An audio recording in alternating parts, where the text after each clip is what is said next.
तो हेलो दोस्तों, आपका स्वागत है फिर से एक बार अहिल्यादीप क्लासेस में। आई होप कि आप अच्छे होंगे, अच्छी आपकी तैयारी चल रही है। तो अभी है शाम का टाइम और हम उत्तराखंड पेपर आपका जो 2 है मेंस का स्पेसिफिक की हम बात कर रहे हैं। ठीक है, ये बेसिकली ख़त्म होने की स्थिति में है। 2-3 क्लासेस आपकी बची है जिसे हम फटाफट से देखेंगे और आपका उत्तराखंड का पेपर जो सेकेंड आपका सिलेबस है उससे भी हम पूरा आपका कवरअप कर देंगे। ठीक है, कल हमने शिक्षा का शुरू किया, आपका सिर्फ स्वास्थ्य बचा है। शिक्षा का कुछ टॉपिक्स बचे हैं, उन्हें हम आज देख लेंगे। ठीक है, एक शिक्षा अपने आप में उत्तराखंड के संदर्भ में एक काफ़ी बड़ा सब्जेक्ट है। ठीक है, तो उसके अंदर बहुत सारी चीज़ें आपको देखनी पड़ती है। ठीक है, प्राथमिक से लेकर और उच्चतर व्यावसायिक तकनीकी बहुत सारी चीज़ें आपको उसके अंदर आपको देखना पड़ता है। ठीक है, अब इसमें जब ये आज हम देखेंगे कि आपका मानव संसाधन के विकास और सामाजिक परिवर्तन में शिक्षा की भूमिका क्या रहती है। ठीक है, उत्तराखंड में शिक्षा की जो पद्धति है वो क्या है, उसकी समस्याएं हम देखेंगे, उनसे संबंधित मुद्दे क्या हैं भाई, आपका जो सार्वभौमिकरण और जो व्यावसायीकरण है उसके सहित। इसके अलावा जो महिलाओं और जो अन्य सामाजिक और जो आर्थिक रूप से वंचित वर्ग हैं, अल्पसंख्यक हैं, उनके लिए शिक्षा की बात करते हैं। आपका प्राविधिक और जो व्यावसायिक शिक्षा की स्थिति हो गई, और शिक्षा के उन्नयन में जो आपके विभिन्न संस्थान हैं उनकी क्या भूमिका है, चाहे केंद्र की बात हो, चाहे राज्य के संगठन हो, चाहे आपके कोई अन्य संगठन हो। तो ये सब कंप्लीट रूप से आपको देखना है आज। ठीक है, तो मेरी कोशिश ये रहेगी कि आज आपका ये निपट जाए।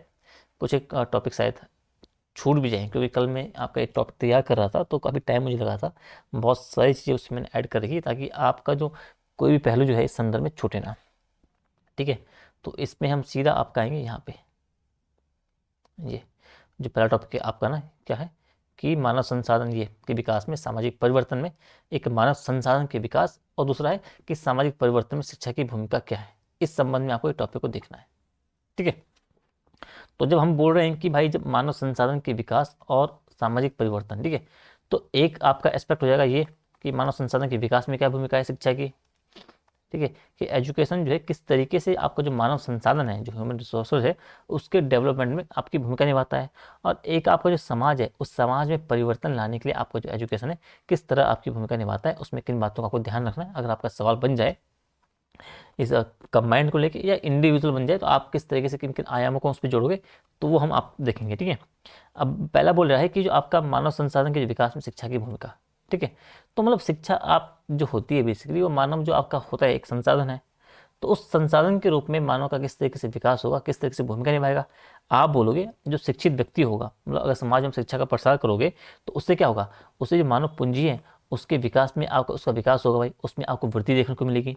आप बोलोगे मानव का संसाधन जो बेसिकली है उसका कौशल विकास आपका होगा, उनका क्षमता निर्माण बेसिकली होगी।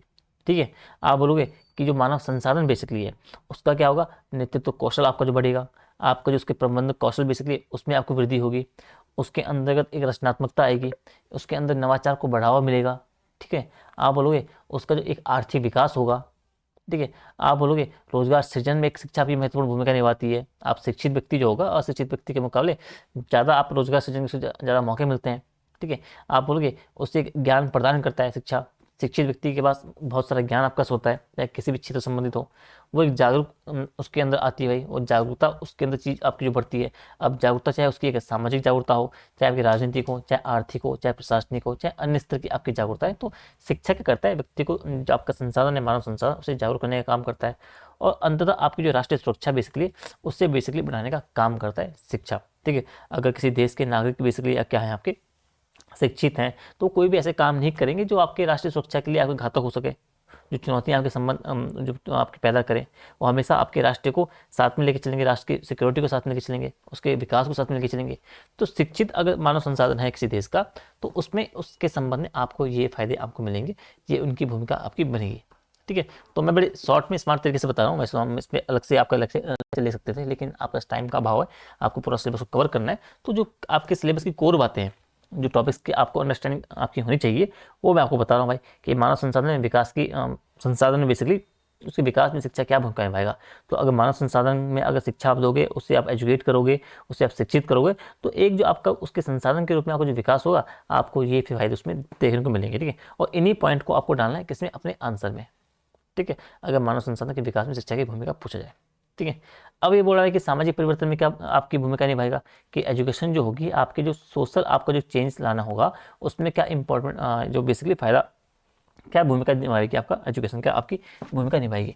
तो आप बोलोगे भाई कि आपका जो समाज होगा, अगर आपका शिक्षित है तो समाज में आपके जो गरीबी जिस आपकी जो चुनौती है उसके उन्मूलन में आपको सहायता मिलेगी। आप बोलोगे समाज में आर्थिक सुधार संबंधी चीज़ें आपकी बेहतर होगी। शिक्षित समाज क्या अच्छे तरीके से आपका आर्थिक सुधार करेगा।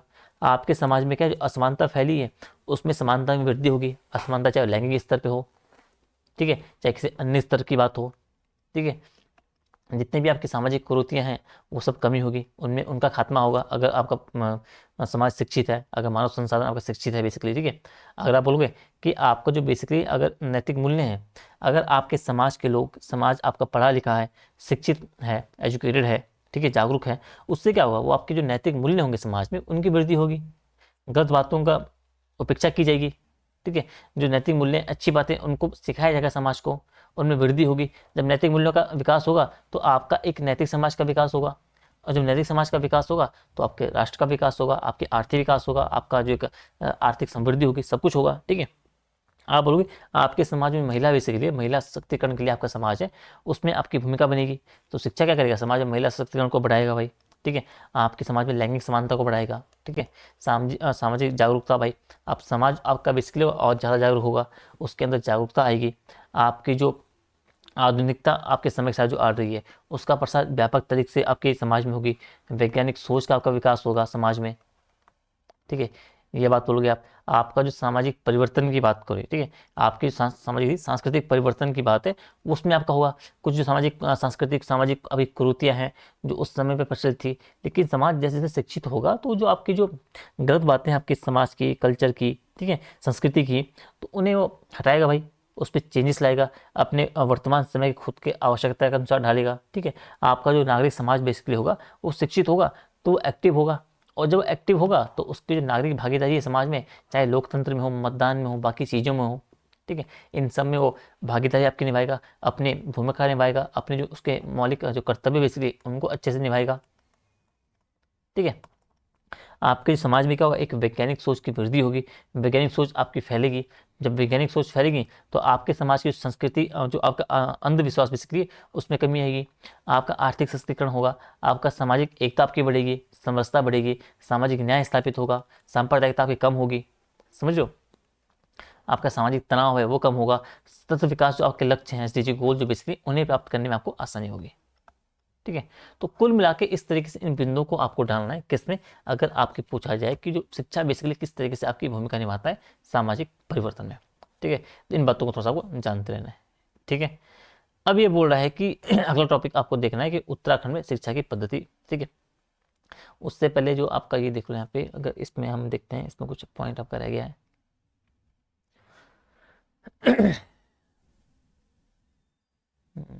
अच्छा ये हमने कल, अच्छा कल ये वाला पार्ट आपका रह गया था ना, ठीक है, ये पार्ट रह गया था। चिकित्सा शिक्षा भी आपका रह गया है, आयुष नीति है 23 वाली। चलो ठीक है, इसे इसे छोड़ दो, फिलहाल हम यहाँ पे आते हैं। चलो यहाँ पे आने से पहले ये देखो आप, तो आपने ये देखा भाई कि जो मानव संसाधन है, ठीक है, कि मानव संसाधन जो आपके उसका विकास और जो आपका सामाजिक परिवर्तन है उस पर शिक्षा की भूमिका क्या है, तो दोनों को मैंने अलग अलग आपको बता दिया शिक्षा को, ठीक है। अब आपको देखना है कि उत्तराखंड में शिक्षा की पद्धति को आपको समझना है भाई, किस तरीके से काम करती है।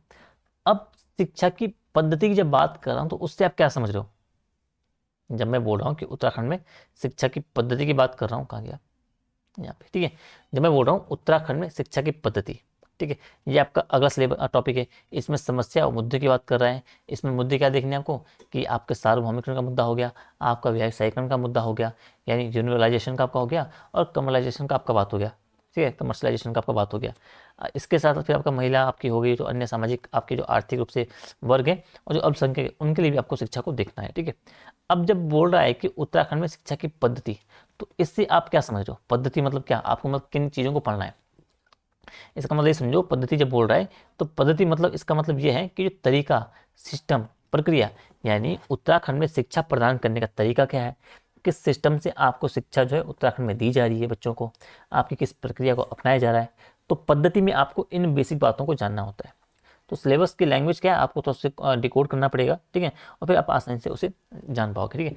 अब ये इसमें किन बातों को आपको देखना भाई, कि भाई आपको जानना है कि स्कूल आखिर चलते कैसे हैं, जब बात कर रहा हूँ, ठीक है। तो चलते कैसे भाई उत्तराखंड में, आपको पता है प्राइमरी है, आपका हाई स्कूल है, आपके कॉलेजेस वगैरह है, उच्च शिक्षा आपका है, तकनीकी शिक्षा आपके पास, स्वास्थ्य शिक्षा आपके यहाँ से, सो चिकित्सा शिक्षा है, प्रावधिक शिक्षा है, संस्कृत शिक्षा है, बहुत सारे आपको बेसिकली आपको तरीके मिल रहे हैं। आप बोलोगे कि कौन सी योजना है आपको चल रही है इससे, तो आपका एसएसए चल रहा है, आरटी चल रहा है, एनईपी चल रही है। कैसे पढ़ाया जा रहा है, यानी कि मातृभाषा में पढ़ाया जा रहा है, हिंदी में पढ़ाया जा रहा है, इंग्लिश में पढ़ाया जा रहा है, आपके ब्लैक बोर्ड पर पढ़ाया जा रहा है, डिजिटल बोर्ड पर पढ़ाया जा रहा है, जमीन पर बैठ रहे हो, टेबल पर बैठ रहे हो, कुर्सी पर बैठ रहे हो, बेसिकली इन सब बातों को इसमें अंतर्गत आपको दिखना है। आप देखते हो कि बच्चे कितने पढ़ रहे हैं भाई, कितने बच्चे पढ़ते हैं, उनकी साक्षरता दर क्या है, नामांकन क्या है, इन सब बातों को जानना है कि भाई आपकी शिक्षा में क्या समस्या हैं, चुनौतियाँ क्या हैं। तो आप बोलोगे भाई कि अवसंरचनात्मक समस्या आपकी होगी, शिक्षकों की कमी आपकी होगी, प्लान की समस्या आपकी बनी हुई है, सरकार इस संबंध में कर क्या रही है, आपकी नई भर्तियों संबंधी चीज़ें आपकी होगी, बजट में क्या प्रावधान है, सुधार क्या किए गए हैं, नीतियाँ क्या बनाई गई है, योजनाएं क्या बनाई गई हैं। तो ये कुल मिला के आपको पद्धति के अंतर जब बात हम करें उत्तराखंड में शिक्षा पद्धति, उनमें इन सब बातों को आपको देखना होता है। और कुछ बातें हम अधिकतम आप ही ऊपर देख चुके हैं कल के लेक्चर में। अब आप सीधा शुरू करो कि हम उत्तराखंड में शिक्षा पद्धति की बात करें, आप जाओ सीधा हिस्टोरिकल बैकग्राउंड पे जाओ। तो ऐतिहासिक परिदृश्य में आप जाओगे तब आपको पता है कि 1947 से पहले ही जब आप देखोगे उत्तराखंड में, तो आप तो यहाँ तो फिर आप तो यहाँ मिशनरी स्कूल थे जब अंग्रेज आए थे, उनसे पहले यहाँ पे संस्कृत पाठशाला आपको देखने को मिलती थी। ठीक है। और उससे भी अगर पहले आप जाओगे तो यहाँ पे आप बोलोगे कि आश्रम पद्धति के आपके स्कूल आपको देखने को मिलते थे। ठीक है। फिर आपका राज्य गठन हुआ 2000 में, उसके बाद आप करोगे तो 2000 में राज्य गठन हुआ, तो उसके पश्चात क्या आपकी नई नई शिक्षा नीति का आपको विकास हुआ, समझ लो। अब वर्तमान में आप आओगे तो वर्तमान परिदृश्य में आप क्या देखते हो कि आपका प्राथमिक स्तर आपको देखने को मिल रहा है 1 से 5, आपका उच्च प्राथमिक स्तर आपको देखने को मिल रहा है 6 से 8, आपका माध्यमिक आपको देखने को मिल रहा है 9 से 10, उच्च प्राथमिक आपका हो गया 11-12, आपका हायर एजुकेशन आपका हो गया उसमें आपके विश्वविद्यालय वगैरह हो गए, आपके पॉलिटेक्निक हो गए, आपके आईटीआईज वगैरह हो गए, तो ये सब आपके हायर एजुकेशन में आ गए। तो ये बेसिकली आपका क्या है, आपका एक परिदृश्य आपको वर्तमान में दिख रहा है। हालांकि कल हमने आपका अभी जो न्यू एजुकेशन पॉलिसी है वो पढ़ेंगे, तो उसमें इस परिदृश्य को बदला गया है। ठीक है।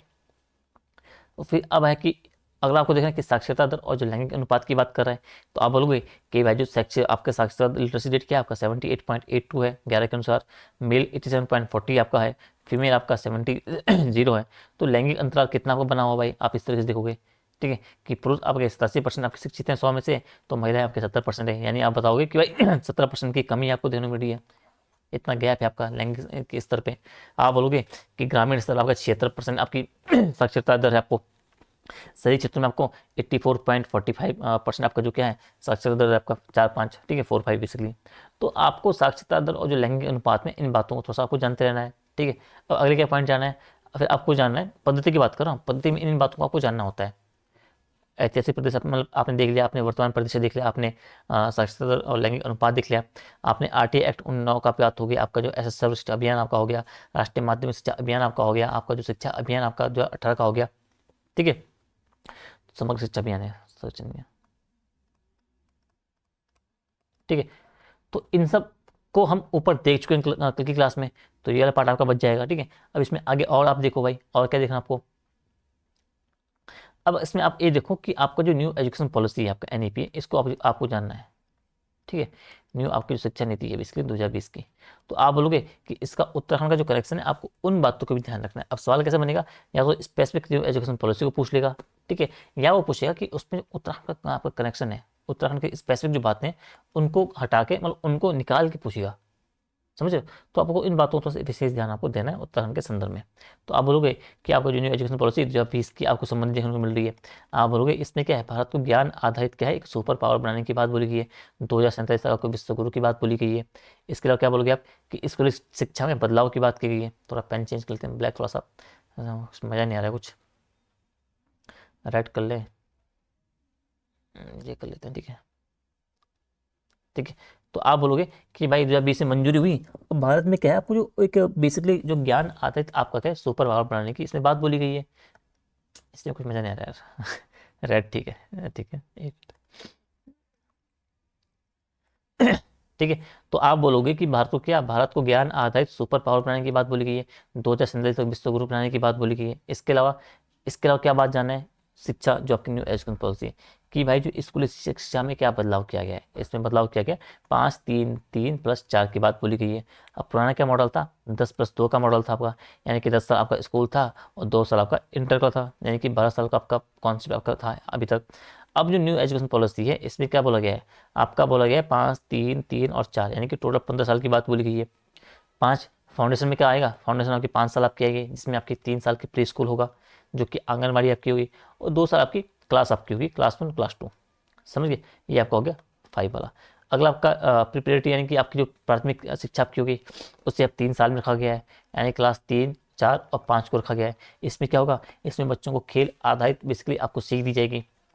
फिर आप माध्यमिक मिडिल में आओगे, वो भी 3 साल का आपका है गैप, उसमें बोलोगे क्लास 6 से लेकर 8 तक, 6, 7, 8, इसमें क्या करना है, स्किल डेवलपमेंट करना है बच्चों का। फिर आप सेकेंडरी में आओगे 4 साल का, यानी कि कक्षा 9 से लेकर 12 तक, 9, 10 बार। इसमें क्या, इसमें आपको वोकेशनल कोर्स आपको देना है, आपके चॉइस सब्जेक्ट आपके होंगे, ठीक है। तो इन बातों का क्या है, आपको शिक्षा का जो तरीका आपको बेसिकली बदलाव का ये किया गया, इसको आपको जानते रहना है। इसके अलावा क्या है, कक्षा क्लास 10th जो बोर्ड है आपको इजी रखा गया है, इसमें आपको 2 मौके मिलेंगे। क्लास 12th का बोर्ड है उसमें आपको 2 लेवल आपको देखने को मिलेंगे, स्टैंडर्ड और एडवांस। तो इन बातों को बेसिकली आपको थोड़ा सा जानते रहना है। अब भाषा नीति की बात बोली गई है, तो इसमें आपका 3 भाषा फॉर्मूला आपका है, मातृभाषा, स्थानीय भाषा, आपका हिंदी और इंग्लिश। मातृभाषा यानी कि कक्षा 5 तक बेसिकली क्या है, मातृभाषा स्थानीय भाषा में आपको जानते रहना है। अब उत्तराखंड के कनेक्शन क्या है कि उत्तराखंड में गढ़वाली, कुमाऊनी जो अंसारी भाषा है उसकी बात की गई है, कि उसमें कक्षा 5 तक के बच्चों को आपको भाषा वो देगी, ज्ञान शिक्षा दोगे बेसिकली। वोकेशनल शिक्षा की ये बात क्या बोलेगी, काम की पढ़ाई मतलब, यानी कि क्लास 6 से आपकी वोकेशनल शिक्षा आपकी शुरू हो जाएगी। इसमें आपकी कारपेंटरी, आपकी गार्डनिंग, आपकी कोडिंग जैसी आप कोर्स बेसिकली आपको सिखाए जाएंगे। क्लास 12 तक के आपका हर बच्चे को एक इंटर्नशिप करनी होगी। उत्तराखंड में आप स्पेसिफिक क्या आपका पॉइंट है ये आपको याद रखना है, कि जो वोकेशनल शिक्षा बेसिकली उसके संदर्भ में उत्तराखंड में क्या है, आपका जो लोकल क्राफ्ट कोर्स बेसिकली है उसको शामिल किया गया है। आपकी एपन कला होगी, आपकी वुड कार्विंग होगी, इनको बच्चों को सिखाया जाएगा, समझ गए। अब शिक्षक सुधार की क्या बात बोलेगी, शिक्षकों में क्या सुधार करना है भाई, आपकी जो 4 साल का बीएड का कोर्स था उसे एक नया कोर्स आपके सामने 4 साल का रखा गया है, ठीक है। इसमें साथ ही आप बोलोगे टीचरों के लिए 12 घंटे की ट्रेनिंग की बात बोली गई है सालाना, किसके माध्यम से, दीक्षा ऐप के माध्यम से। इसके अलावा उत्तराखंड में क्या आपका 2024 से आपके जो नई टीईटी नियम आपके लागू हो गए हैं, तो उत्तराखंड के संदर्भ में आपको ये जानते रहना है। इसके अलावा उच्च शिक्षा में क्या बात बोली गई है, कि उच्च शिक्षा में आपको मल्टीपल एंट्री और एग्जिट की बात बोली गई है। मल्टीपल तरीके से आप आ सकते हो, जा सकते हो। फर्स्ट ईयर अगर आपको 1 साल करना है तो 1 साल में आपको सिर्फ सर्टिफिकेट मिलेगा। अगर आप 2 साल की आपको हायर एजुकेशन करनी है तो 2 साल का आपको डिप्लोमा मिलेगा। अगर आपको उच्च शिक्षा आपको 3 साल की करनी है उसमें आपको डिग्री मिलेगी। और अगर आप 4 साल का करते हो तो उसमें आपको एक रिसर्च डिग्री बेसिकली मिलेगी, समझो। तो इसे उच्च शिक्षा में आपको थोड़ा सा जानते रहना है। अब इसमें जो विशेष विशेष फोकस किया गया है, डिजिटल शिक्षा पे फोकस किया है, आपका समावेशी शिक्षा पे फोकस किया गया है। आपकी फंडिंग की बात होगी तो जीडीपी का जो आपका 6% जो लक्ष्य, इसमें फंडिंग की बात की, खर्च करने की बात बोली गई शिक्षा में। शिक्षा अभी अभी तक जो हो रहा था 4.6 आपका परसेंट आपका यूज हो रहा है, ठीक है। अब उत्तराखंड में आपका जो एनईपी 2020 का जो क्रियान्वयन बेसिकली आप किस तरह समझोगे, कि भाई इसमें 2024 से आपका शुरू हो चुका है। क्लास 1 से 5 तक के आपका गढ़वाली कुमाऊनी में आपकी किताबें दी गई है। वोकेशनल हब की बात करोगे तो इसमें आपका स्किल सेंटर बेसिकली बोला गया है, कि प्रत्येक मतलब एक स्किल सेंटर आपका बनाया जाएगा हर जिले में, ठीक है। जिसका आपका क्या किसके साथ लिंक करके, आपका जो प्रधानमंत्री कौशल विकास योजना है उसको साथ लेके। इसके अलावा जो डिजिटल अभी क्लास है, तो उत्तराखंड में लगभग 5,000+ स्कूलों में क्या आपके स्मार्ट बोर्ड लगाए गए हैं। टीचर ट्रेनिंग की बात करोगे तो निष्ठा प्रोग्राम से क्या आपका, तो आपके 20,000 से अधिक जो आपके शिक्षक है उनको ट्रेन किया गया है। इसके अलावा चुनौती क्या बनी है, जो गाँव में आपके जो पहाड़ी क्षेत्र, पर्वतीय क्षेत्र है उसमें आपके इंटरनेट और जो आपका नेटवर्क इशू आपका है वो आपके हिल एरियाज में बने हुए हैं। पलायन आपका हो रहा है तो पलायन से आपके बच्चे कम हो रहे हैं, ठीक है। तो ये आपकी चुनौती बनी हुई है। तो इसको थोड़ा सा आपको जानते रहना है, एनईपी के संदर्भ में डिटेल में आपकी यही बात है, ठीक है। अब एनईपी अगर विशेष अगर सवाल आ गया तो इस तरीके से आप उसे टैकल करोगे, समझ गए। आगे क्या देखना है, ये तो आपका हो गया किसमें कहा गया ये, कि उत्तराखंड में शिक्षा की पद्धति। तो पद्धति में आपको थोड़ा सा ये जानते रहना है, ठीक है। आपका शिक्षा का अधिकार, ये सर्व शिक्षा अभियान आपका हो चुका है, आपका शिक्षा अधिकार का हम कल पढ़ चुके हैं, आपका राष्ट्र रमसा आपका हो चुका है, ठीक है। अब हम देखते हैं इसमें उच्च शिक्षा भी आपकी हो चुकी है। अब बचा आपका प्राविधिक और जो व्यावसायिक शिक्षा की स्थिति, ये बात बोल रहा है। इसमें क्या है ना, अच्छा पहला है कि भारत में शिक्षा के उन्नयन, ठीक है। अब इसमें ये बोल रहा है, ये नीचे टॉपिक पर ही देखते हैं जी, कि शिक्षा के उन्नयन में विभिन्न संस्थाओं, चाहे आपके केंद्र की हो, भारत की हो, राज्य की हो, इनके संबंध में क्या उनकी भूमिका क्या है, ठीक है। थोड़ा ये आपको जानते रहना है। अब जब बात आ रही कि जो आपका भारत में शिक्षा के उन्नयन और जो नियमन की बात कर रहा है, इसमें क्या आपका जो विभिन्न संस्थाएं उनकी भूमिका क्या है और महत्वपूर्ण भूमिका निभाता है। तो इस टॉपिक में आपको ये पढ़ना है कि भारत में जितने भी आपके प्रमुख संस्थाएं हैं शिक्षा सेक्टर से संबंधित, उनके बारे में आपको थोड़ा सा पता होना चाहिए। अब पहला ये बोल रहा है कि भाई जो केंद्रीय शिक्षा सलाहकार परिषद आपको टॉप पे है, इसकी भूमिका क्या है कि भाई शिक्षा पर क्या करेगा, ये शिक्षा पर केंद्र और राज्य सरकारों के को क्या है सलाह देने वाला क्या आपका सर्वोच्च निकाय आपका है। ठीक है, मुख्य कार्य क्या है इसके कि भाई आपके जो शैक्षिक मानक हैं उनमें आपको सुधार के लिए केंद्र और राज्य के मंच को बेसिकली आपको एक साझा मंच आपको प्रदान करना है। किसी भी शैक्षिक जो प्रश्न है उस पर केंद्र राज्य सरकारों को आपको परामर्श देना है। आपका जो विभिन्न शैक्षिक मुद्दों पर आपको सिफारिश करने के लिए आपको समितियों की नियुक्ति करना है और राष्ट्रीय शिक्षा नीति के कार्यान्वयन में आपकी जो प्रगति वगैरह है उसकी आपको समीक्षा करते रहना है। मैं कोर बातें आपको बता रहा हूँ बेसिकली। ठीक है, तो केंद्रीय शिक्षा आपका सलाहकार परिषद के बारे में आपको थोड़ा सा central advisory board of education है उसके बारे में थोड़ा सा आपको ये बातें जानते रहना चाहिए। ठीक है, अब अगला बोल रहा है कि अखिल भारतीय आपका जो तकनीकी शिक्षा परिषद है, ऑल इंडिया काउंसिल और जो फॉर टेक्निकल एजुकेशन है, उसकी भूमिका क्या है भाई। तो आप बोलोगे कि भारत में आपकी जो तकनीकी शिक्षा है, जो आपका इंजीनियरिंग हो गया, प्रबंधन आपका हो गया, फार्मेसी हो गया, उसके नियोजन की बात हो गई, चाहे समन्वय की बात हो गई, चाहे मानकीकरण की बात हो गई, उसके लिए एक जो वैधानिक निकाय है आपका अखिल भारतीय तकनीकी शिक्षा परिषद है। इसका मुख्य कार्य क्या है भाई कि भाई आपकी जो तकनीकी शिक्षा प्रणाली है उसके एक समुचित नियोजन की बात हो और समन्वित विकास की बात हो, उसके लिए आपको जो जिम्मेदार है आपका कौन है, जो आपका all India council for technical education है।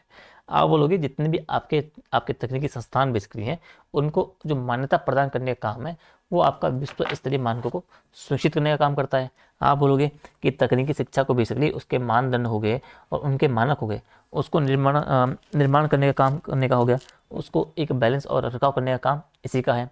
जबकि महिलाएं होंगे, विकलांग हो गए और समाज के आपको जो कमजोर वर्ग हो गए उनके लिए बेसिकली आपको जो तकनीकी शिक्षा है उसके संवर्धन के लिए भी स्कीमें बनाने का काम किसका, आपका किसी का है। ठीक है, तो ऐसे ही मैंने बाकी अन्य आपके संस्थान लिखे हैं तो इन्हें मैं PDF अपलोड कर दूंगा, इसे आप वहाँ से पढ़ लोगे भाई। भारतीय उच्च शिक्षा आयोग की बात हो गई, ठीक है, आपका चाहे भारतीय कृषि अनुसंधान परिषद की बात हो गई, आपकी चाहे विश्वविद्यालय अनुदान आयोग की बात हो गई, चाहे आपका व्यावसायिक शिक्षा परिषद आपका हो गया है, इसके अलावा मुक्त विश्वविद्यालय आपके हो गए हैं। तो इन ये आपकी सेंटर की आपकी संस्थान है बेसिकली, इनकी क्या भूमिका है इन्हें आप वहाँ से पढ़ लेना, थोड़ा सा इन्हें आप साथ में लेके चलोगे। ठीक है, अब इसमें अगला जो आपका है तकनीकी शिक्षा का उसमें लिखा हुआ था,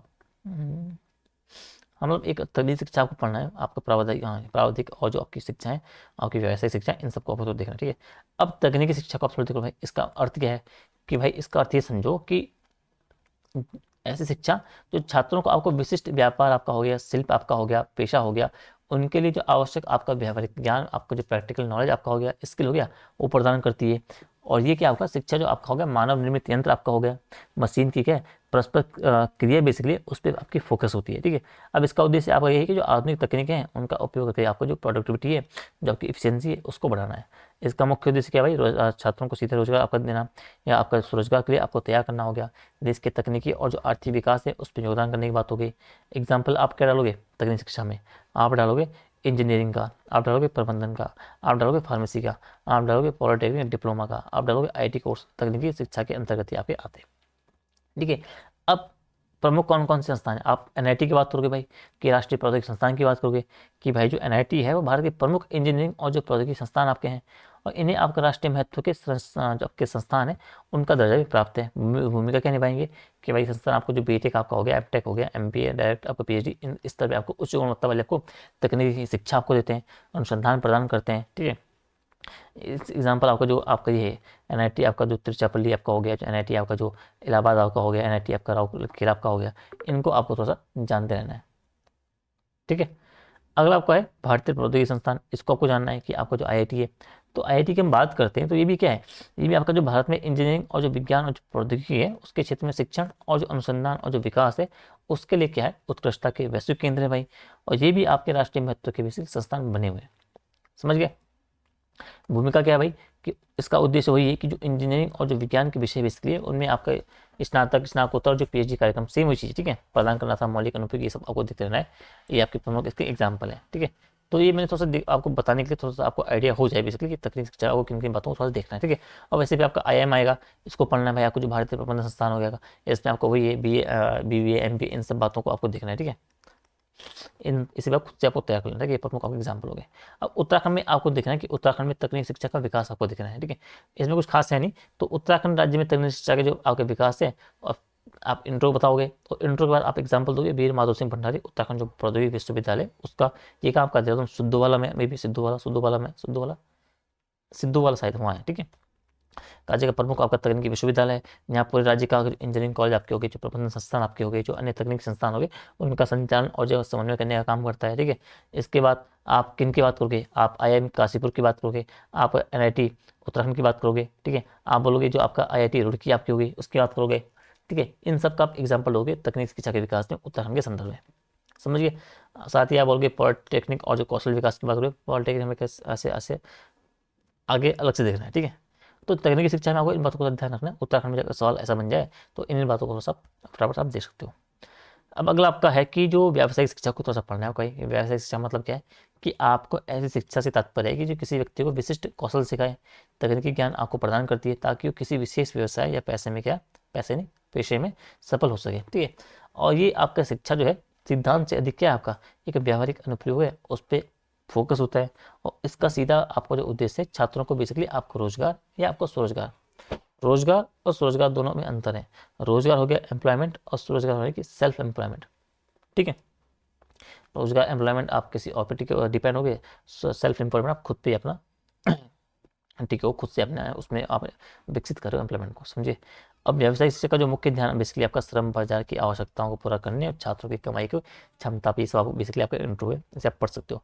अब इसमें व्यावसायिक शिक्षा में किन बातों को ध्यान रखना है, आपको दो प्रकार से प्रमुख संस्थान जो आपके उनकी बात आपको करनी है। आप एक बात करोगे पॉलिटेक्निक की और अगली बात करोगे आप किसका, IIT की IIT नहीं ITI बेसिकली, ठीक है, इनकी बात करोगे आप। तो व्यावसायिक शिक्षा में आपको इन दो बातों का ध्यान रखना है कि पॉलिटेक्निक संस्थान होंगे जो मुख्य रूप से डिप्लोमा स्तर की आपको तकनीकी शिक्षा प्रदान करते हैं, ठीक है। ये संस्थान छात्रों का इंजीनियरिंग आपका हो गया, गैर इंजीनियरिंग आपका हो गया, और जूनियर स्तर के आपके जो तकनीशियन आपके हो गए, पर्यवेक्षक हो गए, और इनके रूप में काम करने के लिए आपको तैयार करते हैं, ठीक है। ये सब उसकी बेसिक जानकारी इन्हें आप पढ़ सकते हो। औद्योगिक आपके जो ITI है भाई, ये भी क्या है आपके जो संस्थान बेसिकली छात्रों को आपके विभिन्न आपके ट्रेड्स आपके हो गए, शिल्पकार हो गए, और जो आपके कारीगर आप बोल सकते हो उसके रूप में प्रशिक्षित करने का काम करते हैं, ठीक है। और इन संस्थाओं का बेसिकली आपका जो क्या है प्राथमिक लक्ष्य है, जो आपके उद्योग और जो सेवाएं हैं उनके लिए आपको कुशल श्रम शक्ति का तैयार करना है। ये उद्देश्य वगैरह हो गया, प्रवेश योग्यता, ये सब आपकी बेसिक जानकारी आप PDF से पढ़ लेना, ठीक है। तो अब उत्तराखंड में हम देखोगे तो व्यावसायिक शिक्षा के आपके विकास के प्रमुख आयाम क्या है, यह बोर्ड है। तो इसमें आपको बेसिक कुछ खास नहीं, आप पढ़ सकते हो, ठीक है। आप संस्थागत मजबूती की बात करोगे, आप पॉलिटेक्निक की बात करोगे, आप IIT की बात ITI की बात करोगे, ठीक है। आप प्रमुख योजनाओं की बात करोगे, आपका जो उत्तराखंड में कौशल विकास मिशन चल रहा है, प्रधानमंत्री कौशल विकास योजना भी चल रही है, उसका उल्लेख करोगे। आपके विद्यालय स्तर पर व्यावसायिक शिक्षा का स्तरीकरण की बात की गई, आपका न्यू एजुकेशन पॉलिसी में जो उल्लेख किया गया है, आपका जो समझ लो ना उसकी बात करोगे, समझ गए। आपका जो उद्योग भागीदारी और जो वैश्विक रोजगार की बात करोगे, ठीक है। इनके आप इसमें आपका समझौता ज्ञापन आपका हो जाएगा। फिर जैसे आपका जो प्लेसमेंट नीति आपकी हो गई है, उत्तराखंड मुख्यमंत्री कौशल उन्नयन, आपका जो वैश्विक रोजगार योजना होगी, इन सबको बेसिकली आपको थोड़ा सा इसके अंतर्गत जानते रहना है, ठीक है। ठीक है, अब ये तो हमने देख लिया। अब इसमें हम देखते हैं क्या कि शिक्षा के उन्नयन में विभिन्न संस्थाओं की भूमिका, ठीक है, हमने देख लिया। प्रावधिक और व्यवसायिक शिक्षा को हमने थोड़ा सा ये भी देख लिया है, स्थिति क्या है। अब इसमें ये बचा आपका कि उत्तराखंड में शिक्षा की पद्धति की समस्या मुद्दे, ठीक है। पहले हम देखते हैं यहाँ से समस्या मुद्दे, आपका सार्वभौमिकरण और जो व्यावसायीकरण दोनों को मिला के, ठीक है।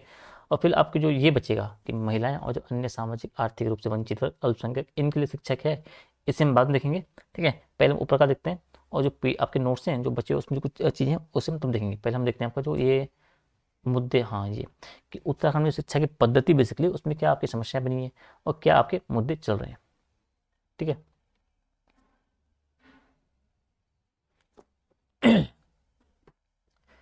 फिर से हैंग हो गया है,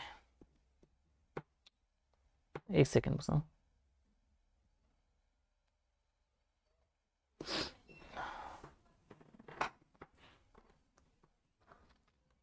ठीक है, खुल खुल गया यार, ठीक है। तो अब ये है कि हाँ कि समस्या मुद्दे, तो अब ये बोल रहा है कि उत्तराखंड की जो आपकी शिक्षा पद्धति बेसिकली उसमें क्या समस्याएं आपको देखने को मिल रही है, इसके बारे में आपको बताना है, ठीक है। हम सीधा आपकी समस्याएं देखते हैं, ठीक है। आप पहले बोलोगे क्या भौगोलिक चुनौतियाँ। अब उत्तराखंड का पता है कि 70% जो क्षेत्र आपका पर्वतीय क्षेत्र है भाई, ठीक है, कटाफरा क्षेत्र, बरखाबर क्षेत्र, नदी नाले, पहाड़, पेड़, पर्वत, बहुत सारी चीज़ें हैं। भौगोलिक विषमता बहुत चरम पे है। इसका जब निर्माण हुआ राज्य का, तो एक मुद्दा आपका यही था भाई कि हमारी जो भौगोलिक स्थिति है और पर्वतीय क्षेत्र की है, पर्वतीय राज्य की है, तो हमें यूपी से अलग काट के हमें अलग राज्य चाहिए, ठीक है। तो उस हिसाब से आपकी जब चुनौतियाँ अलग टाइप की है, भौगोलिक स्थितियाँ बहुत कठोर है, तो यहाँ पे क्या होता है, एक चुनौती बन के सामने आती है आपकी शिक्षा पद्धति के संदर्भ में। आपकी जरा सी बारिश हो गई, सड़कें आपकी टूट जाएगी, पुल आपके बह जाएंगे, आपके खंभे बह जाएंगे, लाइट चली जाएगी। तो आपकी जो शिक्षा पद्धति में आपकी जो क्वालिटी शिक्षा बच्चों को देनी चाहिए वो मिल नहीं पाएगी। स्कूल टूट जाते हैं, स्कूल की बिल्डिंग गिर जाती है, छतों की छत गिर जाती है, नदी नाले आपके बह जाते हैं, बच्चे स्कूल नहीं जा पाते हैं, प्रॉपर तरीके से शिक्षा को कंटिन्यू कर पाते हैं। थोड़ी सी बारिश के मौसम में देखते नहीं आप, हर हफ्ते आपका जो डीएम हमारे होते हैं वो आदेश जारी कर लेते हैं छुट्टी का। क्यों करते हैं? क्योंकि भाई आपका मौसम खराब होता है, उनकी जान माल का खतरा होने रहता है बच्चों का। थोड़ी सी बारिश हुई नहीं कि आपको शाम को आपका आदेश जारी होता है कि जो आपका मौसम है उसकी स्थिति को देखते आपकी जो कल की छुट्टी है, परसों की छुट्टी है। ऊपर से छुट्टियाँ ये अलग हुई, आपके जो स्कूल के पता है जो शिक्षक होते हैं उन्हें तो आप 36 काम में लगा देते हो कि वोटिंग में जाओ, यहाँ जाओ, ये काम करो, वो काम करो। उस टाइम पे बच्चों का अलग नुकसान आता है। आपकी गर्मियों की छुट्टियाँ अलग रहती है, सर्दियों की छुट्टियाँ आपके अलग रहती है, दुनिया भर के स्कूल में कार्यक्रम आपके हो रहे हैं, तो बच्चा पढ़ेगा कब? समझो। तो ये एक जो भौगोलिक चुनौती है बेसिकली, ये आपका बहुत टॉप की चुनौती है किसमें, शिक्षा पद्धति में उत्तराखंड के संबंध में समस्याओं के रूप में, ठीक है। आप बोलोगे अपर्याप्त बुनियादी ढांचा, अब बच्चा थक हार के जो 365 दिन में से अगर 100 दिन तो छुट्टी छुट्टी में चले गए, ठीक है, 100 से अधिक ही मानो आप, बच्चे आपको उसके बाद 2 दिन बचे, उस दिन स्कूल जाएगा। अच्छा, संडे की छुट्टियाँ हैं, ठीक है, अतिरिक्त आपके जो हॉलीडे होते हैं, तो 200 250 दिन आपके पास बचते हैं, बच्चे के पास 200 250 250 आपके दिन बचते हैं स्कूल जाने के लिए। स्कूल जाएगा तो वहाँ देखिए आपकी बिल्डिंग ही नहीं है, बिल्डिंग है तो बिल्डिंग के साथ नीचे आप बैठने का वो नहीं है, कुर्सी टेबल नहीं है, नीचे आप ज़मीन पर बैठ रहे हो। आपका टाट पट्टी जो पट्टियाँ वगैरह होती है, हम तो टाट पट्टी उसमें दरी वगैरह में बैठते थे, वो फटी फटी होती थी, उसे खींच खींच के हम बैठा करते थे जब हम स्कूल टाइम पे हम थे। स्कूल की बिल्डिंगें नहीं है, स्कूल में शौचालय नहीं है, खेल के मैदान नहीं है, ठीक है। बच्चा हम खेलने के लिए, अब कहाँ से बच्चा फिर डेवलप होगा, कहाँ से उसके एक्स्ट्रा जो उसके एक्टिविटीज है वो विकसित होगी। उसका आपके म्यूजिक इंस्ट्रूमेंट नहीं है, आपके उसका खेल के साधन नहीं है, ग्राउंड तो है लेकिन बैट बॉल नहीं है, समझो, किट नहीं है। तो आपका स्कूल की छत नहीं है, आपका जो ब्लैक बोर्ड नहीं है। अगर आप डिजिटल मीडिया की डिजिटल उसकी बात कर रहे हो, अगर आप डिजिटल डिवाइड को बांटने की, तो स्कूलों में लाइट नहीं है, आप इलेक्ट्रिक बोर्ड लगा के क्या करोगे, आप डिजिटल बोर्ड लगा के क्या फ़ायदा, ठीक है। तो कहने का मतलब जो अपर्याप्त आपकी बुनियादी ढांचा बेसिकली उत्तराखंड का, आपको पता है बहुत, हालांकि बहुत सारे राज्यों की बहुत सारे स्कूलों की स्थिति बहुत अच्छी है, बहुत सारे आपके मॉडल स्कूल खुल रहे हैं, अटल आदर्श स्कूल खुल रहे हैं, लेकिन बहुत बड़ा आपका तबका ऐसा है जहाँ आपके स्कूल तक नहीं भाई, ठीक है। 500 प्लस आपके ऐसे गाँव हैं, स्कूल बेसिकली जहाँ आपका मतलब गाँव है जहाँ स्कूल नहीं है बेसिकली, ठीक है। आपका जो दूरी उनके बीच की बहुत ज़्यादा है, लोगों को नदी पार करके आना पड़ता है, खला पार करके आना पड़ता है, ठीक है। तो अवसंरचनात्मक जो चुनौतियाँ बनी हैं वो भी आपको कहीं ना कहीं यहाँ पे आप उसमें आप चुनौती बनने काम करती है। शिक्षा की कमी की बात हुई भाई, टीचर्स नहीं है, टीचर्स हैं भी तो योग्य टीचर नहीं है, ठीक है। इसकी बात करोगे आप उच्च ड्रॉप आउट रेट की बात करोगे कि भाई आपका जो ड्रॉप आउट रेट है प्राथमिक स्तर पे आपका कम रहता है, 80 से 90% का आपको शायद रहता है, एक्यूरेट मुझे डेटा याद नहीं है, लेकिन जैसे आप माध्यमिक पाते हो और कम हो जाता है, 70% तक हो जाता है, उच्च माध्यमिक में और कम हो जाता है। तो आपका जो ड्रॉप आउट रेट बेसिकली वो बढ़ता रहता है, ठीक है। आपकी गुणवत्ता की कमी करोगे, आप जिस गुणवत्ता की आपको क्वालिटी एजुकेशन मिलनी चाहिए वो आपके मिल नहीं रही है, ठीक है। आप लिंग असमानता की कमी करोगे, बच्चों लड़का लड़की के मुकाबले लड़कों को स्कूल भेजना प्रेफर माना जाता है, लड़की को भेज भी दिया तो बड़ी मुश्किल से बारहवीं उन्हें करवा दिया है। 12वीं के बाद क्या है, उन्हें बाहर आपको इतना, क्योंकि आसपास अच्छे आपके कॉलेजेस वगैरह नहीं है, तो आप उन्हें नगर में भेजोगे नहीं, शहर में भेजोगे नहीं, आपको खतरा रहता है लड़की का, लड़के को वहाँ भेज दोगे। तो आपकी जो लिंग असमानता बेसिकली है, जो आपकी लिंग असमानता नहीं, समानता होना चाहिए फिर, ठीक है, लिंग समानता है उसकी कमी बनी हुई है, ठीक है। डिजिटल विभाजन की आप बात करो भाई, स्कूल आपके ब्लैक बोर्ड पे ही चल रहे हैं, समझ लो। आपका अगर कहीं आपका स्थापित हो भी गए हैं, आपने कल हम देख रहा था कि आपका लगभग 5 स्कूल जो है उसमें आपके डिजिटल बोर्ड लग गए हैं, लेकिन बाकी स्कूलों का क्या है भाई, वहाँ तो नहीं है ना, वहाँ तो ब्लैक बोर्ड पर आपकी पढ़ाई हो रही है। वहाँ अगर ब्लैक बोर्ड ये डिजिटल बोर्ड है भी कहाँ भी, वहाँ फिर आपकी लाइट नहीं है, लाइट कनेक्शन है भी तो थोड़ी सी आपदा आई नहीं कि सड़क और खंभे आपके टूट गए तो स्कूल बंद रहेंगे, स्कूल खुल भी गए तो लाइट ही नहीं पहुँचेगी 5 5 7 7 दिन तक। तो आपको जो डिजिटल विभाजन है, आपका नेटवर्क नहीं है, पर्वतीय क्षेत्रों में, हिल्स एरिया में उतना खंभे नहीं है। और सबसे बड़ा प्लान का प्रभाव भाई, प्लान का इम्पैक्ट पड़ा है, लोग सब बाहर आ रहे हैं अच्छी शिक्षा के लिए, अच्छे स्वास्थ्य के लिए, तो बच्चे सब वहाँ से आपका निकल रहा है, बच्चे निकल रहे हैं तो स्कूल में बच्चों की कमी हो रही है, स्कूल आपके बंद हो रहे हैं, सरकार स्कूलों को बंद करवा रही है। अगर इसका मैं एग्जाम्पल दूँ तो मैं जहाँ से बिलोंग करता हूँ वो ब्लॉक हेडक्वार्टर है प्रॉपर, ठीक है। तो मेरा घर ब्लॉक हेडक्वार्टर में प्रॉपर है, और वहीं पे हमारा एक प्राथमिक स्कूल है। तो ब्लॉक हेडक्वार्टर में एक प्राथमिक स्कूल है, 1 से लेकर 5वीं तक की बात कर रहा हूँ, ठीक है। प्राथमिक स्कूल आपका हो गया, और इस प्राथमिक स्कूल में मेरी माता जी भोजन माता है, ठीक है।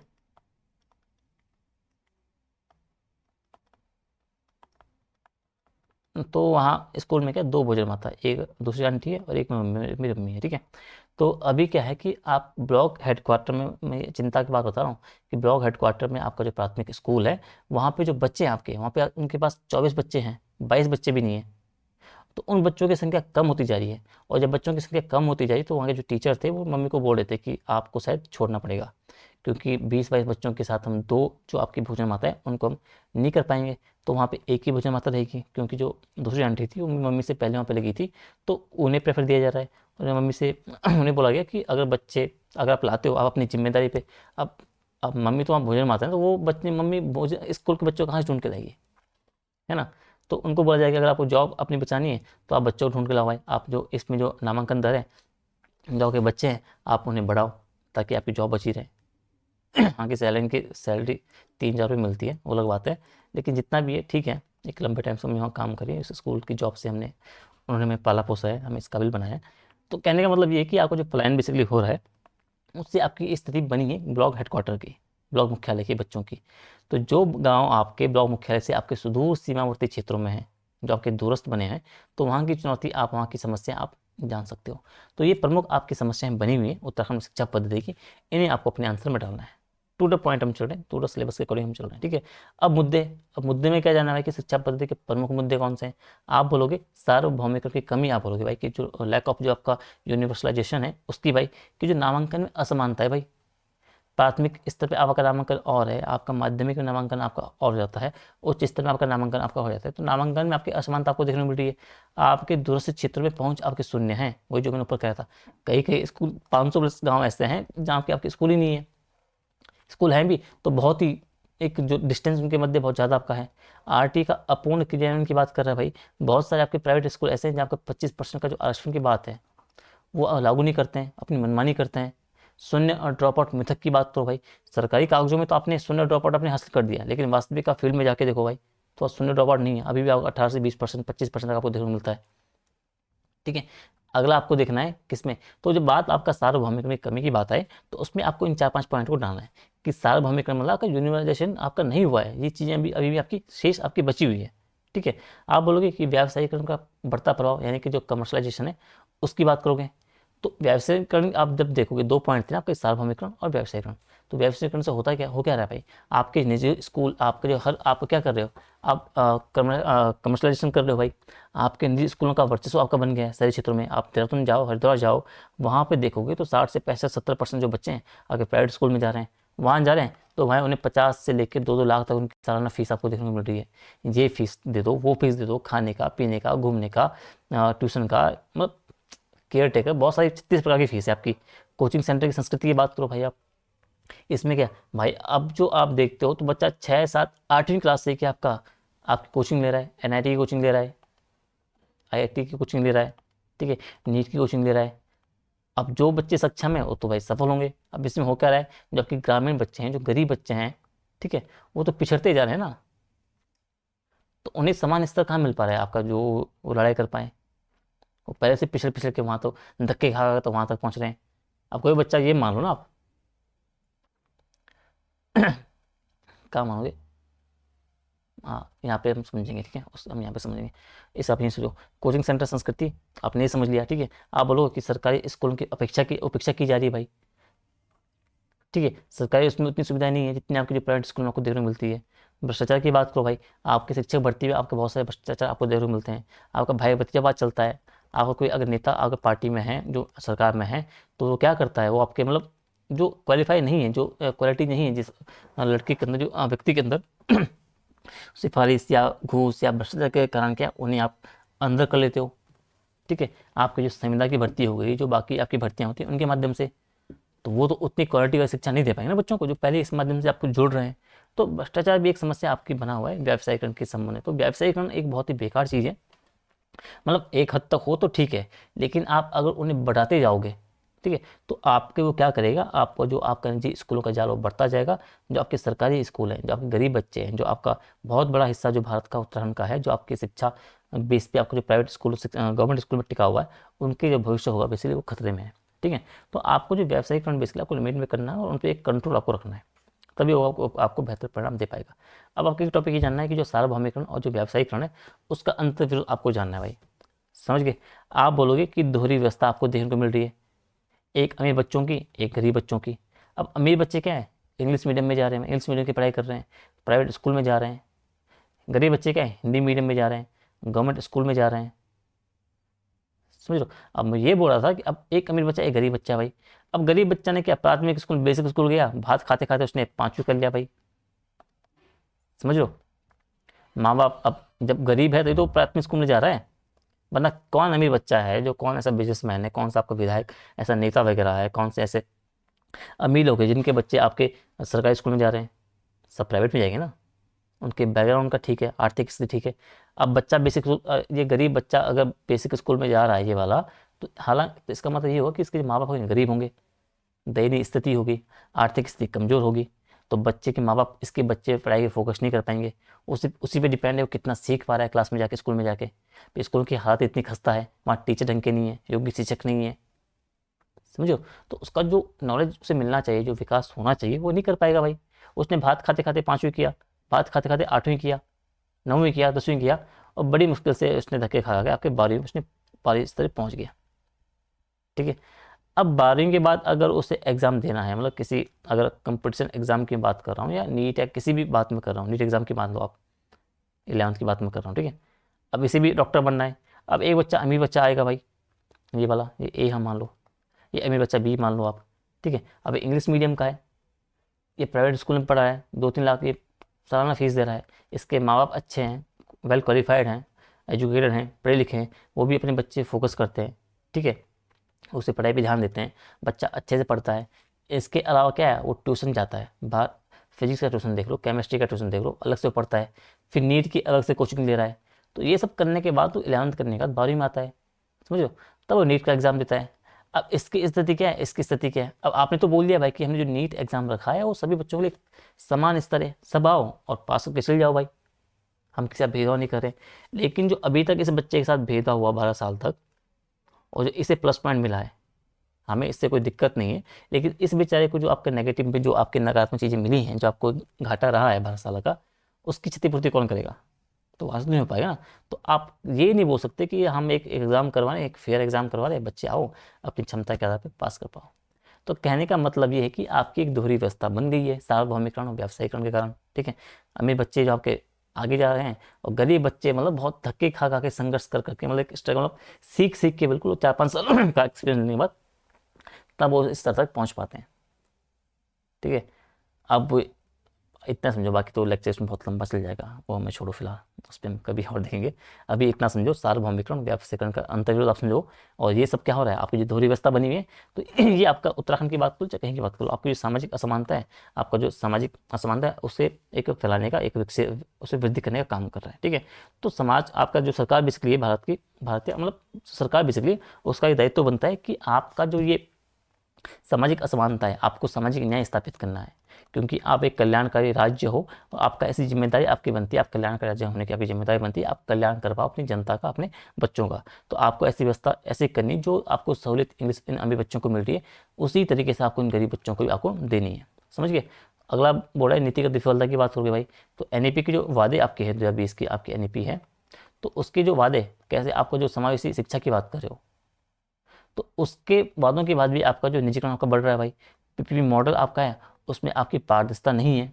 ठीक है। आप शिक्षा को बाजार आप बना रहे हो भाई। शिक्षा के आप बाजार ही तो है। शिक्षा आपका जो कोचिंग, आपकी जो एजुकेशन इंडस्ट्री उत्तराखंड यहाँ देश में सबसे फायदे का बिजनेस है। ठीक है। स्कूल में आप देखोगे भाई, स्कूल चल जाओ प्राइवेट स्कूल में, आप डोनेशन फीस दो भाई, आप बिल्डिंग फीस दो, आप घूमने की फीस दो, आप खाने की फीस दो, रहने की फीस दो, जाने की फीस दो, आने की फीस दो, 36 प्रकार की तो फीस आपने लगा दी है भाई। ठीक है। तो ये कौन दे पाएगा? वही है जो अमीर बच्चे हैं। ठीक है। जिनकी आर्थिक स्थिति ठीक है। गरीब परिवार तो यहाँ से बाहर हो पा रहा है, बाहर हो जा रहा है, गरीब बच्चे बाहर हो जा रहे हैं, वो कंपटीशन में कहाँ है? ठीक है। तो ये इन बातों को थोड़ा सा को ध्यान रखना है। क्लास आपकी थोड़ी लंबी हो गई है। ठीक है। तो इस तरीके से आपका ये वाला टॉपिक भी, आपका जो समस्या है मुद्दे वाला, आपका हो गया। मैंने जितना कोशिश करनी थी स्मार्ट तरीके से आपको बता दिया, इससे ही आपको अपने आंसर भी लिखना है, ठीक है। तो अब आपका एक टॉपिक और बची है आपका, ये महिलाओं, ये सब इन्हें हम कल देखेंगे क्योंकि क्लास आपकी लंबी हो रही है। इसके साथ इस वाले आपके जो नोट्स हैं इसमें कुछ चीज़ें आपकी बची है यहाँ पे, वही, ठीक है। ये आयुष नीति आपका हो गया, चिकित्सा शिक्षा आपका हो गया। तो जो नोट्स मैंने लिखे हैं तो इन्हें आप थोड़ा सा देख लोगे यहाँ से भी, तो इन्हें हम देखेंगे कल, ठीक है। तो आज के लिए हम इतना रखते हैं, आपका क्लास देखते हैं आपकी ऑलरेडी 45 मिनट की हो गई है, सफिशियंट है, लंबी नहीं करते हैं। तो बाकी का जो रिमेनिंग पार्ट है कल देखेंगे, आप चिंता बिल्कुल मत करिए। आज सिर्फ 2 तारीख है, मैंने आपको 50 क्लास के, जब क्लास में लेक्चर शुरू किया था, जब सीरीज शुरू की थी, मैंने 50 क्लास का वादा किया था, लेकिन मैं 32-33 क्लास पे भी चल रहा हूँ मैं भी। तो क्लास से हम पहले हैं अपने सरप्लस में, हम हैं, ठीक है। आप टेंशन मत करिए, मैं सर आपको निपटा दूंगा जितना मैंने कहा है, ठीक है। और साथ ही जीएस भी मैं आपको लेके चल रहा हूँ, वो भी स्मार्ट तरीके से आपको करवा रहा हूँ, ठीक है। तो मिलते हैं आपको कल सुबह, आज के लिए इतना ही काफ़ी है। माइक लगाता ना, ठीक है। तो मिलते हैं कल सुबह, तब तक ध्यान रखिए, अच्छे से तैयारी करिए, अच्छे से आंसर लिखिए। डेली आपको लिखना है, पढ़ना कम, लिखना चाहते हैं, लिख लिख के हाथ घिस लिए, पेन खत्म कर लीजिए, कॉपी फाड़ डालिए, बिल्कुल फाड़ के रुमाल कर दीजिए, अच्छे से तैयारी करिए, ठीक है। तभी आपका मेंस निकलेगा। मिलते हैं आपको कल सुबह उत्तराखंड का जो रिमेनिंग करंट अफेयर का पार्ट है। तो तब तक टाटा बाय, टेक केयर।